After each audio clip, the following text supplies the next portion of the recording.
বাসুদেব মন্দির কমপ্লেক্স কর্তৃক আয়োজিত গীতাযজ্ঞ অনুষ্ঠানের সম্মানিত সভাপতি, সম্মানিত সনাতন ধর্মের ভাই ও বোনেরা, সবাইকে জানাই আমি আদাব।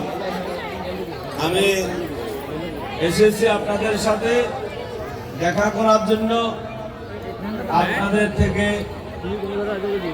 ভালোবাসা নেওয়ার জন্য, আপনাদেরকে ভালোবাসা দেওয়ার জন্য। আপনারা জানেন আগামী জাতীয় সংসদ নির্বাচন অনুষ্ঠিত হতে যাচ্ছে 12 ফেব্রুয়ারি। ইতিমধ্যে তফসিল ঘোষণা করেছে। আমি বাংলাদেশ জাতীয়তাবাদী দল বিএনপির পক্ষ থেকে ধানের শীষের প্রতীকে প্রার্থী হয়েছি।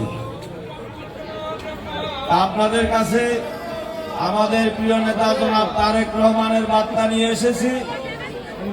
আমাদের প্রিয় নেতা জনাব তারেক রহমান আপনাদেরকে ভালোবাসা এবং উনার আদাব জানিয়েছেন এবং ধানের শীষের পক্ষে আপনাদের